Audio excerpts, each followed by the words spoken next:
morning from Phoenix. Headed to Barrett-Jackson this morning, but before we do that, I think there's time for a quick quack. Oh gosh, I'll be here all day. Okay.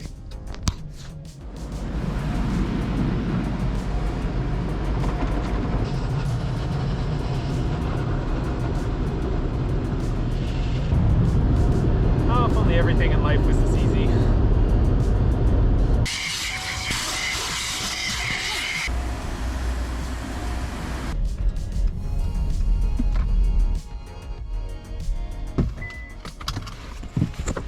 Made it. So first things first, I am checking out the Future Collector Car Show down on the polo field at Westworld of Scottsdale.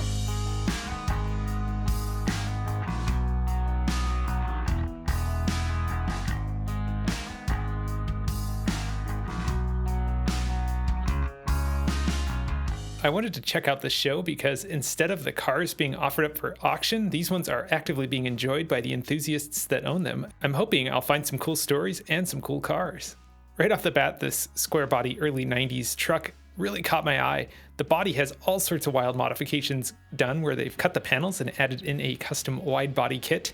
The engine looked to be of the LS variety, potentially a 4.8 or 5.3. I'm not really sure what was going on there.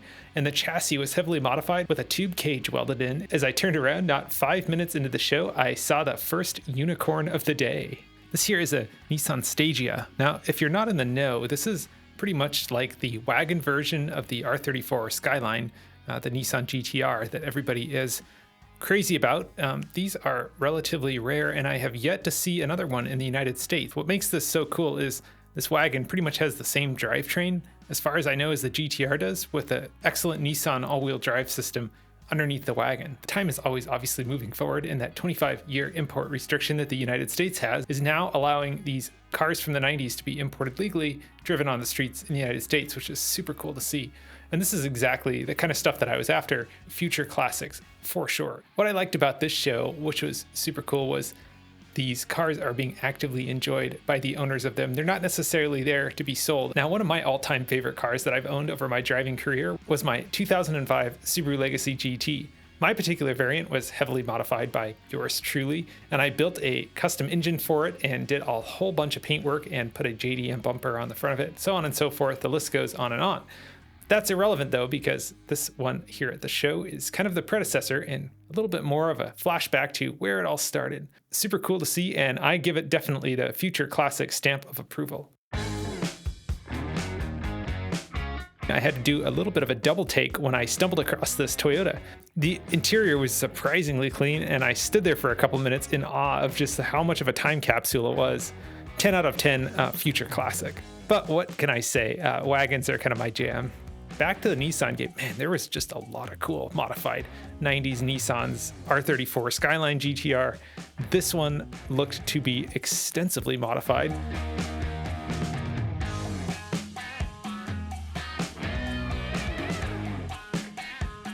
As I meandered over to the EV swap section, well, at least these two things were EV swapped, I couldn't help but notice this coupe.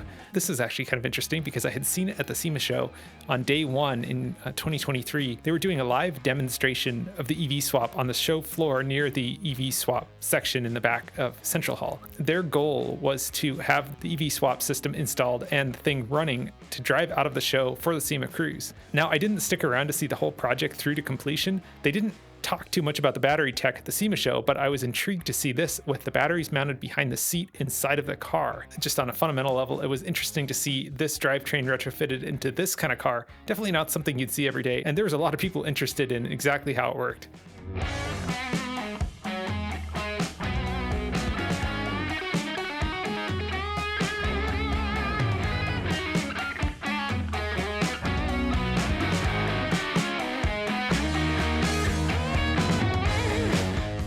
I did a quick read of the punch sheet that was helpfully taped to the windshield. This thing is making an absolutely insane amount of horsepower, 750 horsepower to be exact, at 8,700 RPM with 27 pounds of boost.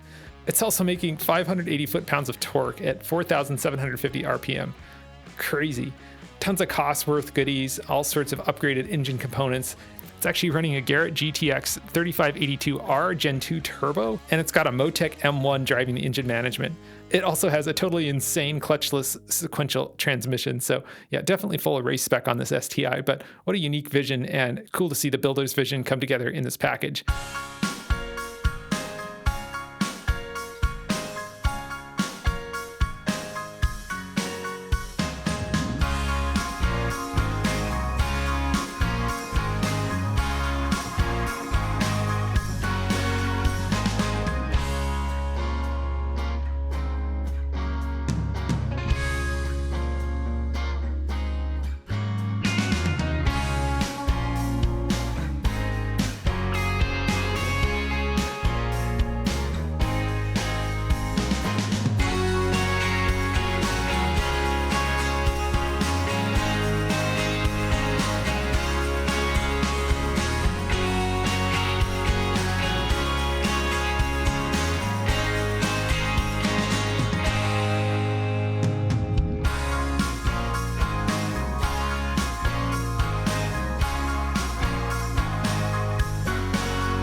Flashback to the late 80s, early 90s, and this six-wheel drive Mazda checks every box, I guess, if an insane sound system is your bag. Definitely had to do a double take with that turquoise interior and the purple exterior. Oh yes, moving on to the British section. Here are some cars that I was definitely not expecting to see at this show. The first one here is an Alfa Romeo GT-V6 with a 2.5 with a really interesting metallic red paint with gold insert wheels. Next to it was a 1985 Renault 5 Turbo 2, also another British car, also something that I totally did not expect to see at the show, especially in this good a condition. Definitely shows the enthusiasm of the owner with this car. That's super cool to see. Honda S2000s with swaps done to them were definitely in full force, and this one was no exception. And continuing the trend of Japanese cars with hilarious engine swaps, this was an LS swapped Mazda RX-7. I talked to the owner briefly, and it appears to be a pretty heavily modified 6-liter lower end, I would assume an LS2 block, heavily modified, and then it has 317 truck heads on it, 6-liter truck heads. Big old turbocharger on it, and best of all, it was a manual transmission. I can only imagine just how much fun that thing's got to be. Next to it was another RX-7 that didn't necessarily have a V8 swap per se, but it was insane to see the amount of modifications done on this thing. Super clean. I don't know, I'd drive it.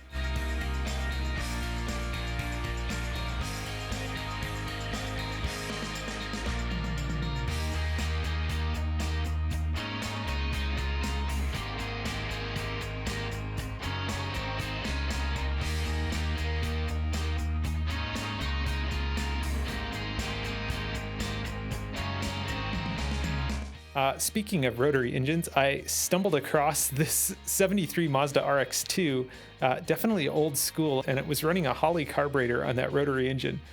Something you don't see every day. I can only imagine how fun this thing has to be to drive around in, and if you've never driven a rotary powered car, it's definitely a completely different experience. It's one of those things I think that if you're into cars, you've got to try it at least once.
So there we have it. That was the Future Collector Car Show at Barrett-Jackson. What a nice surprise. I'm excited to see it grow in years to come. Anyways, if this video has intrigued you, I invite you to click on one of these other 2 videos here up on the screen where I walk around the entire Westworld complex and check out what's for sale at Barrett-Jackson 2024. Thanks so much for watching.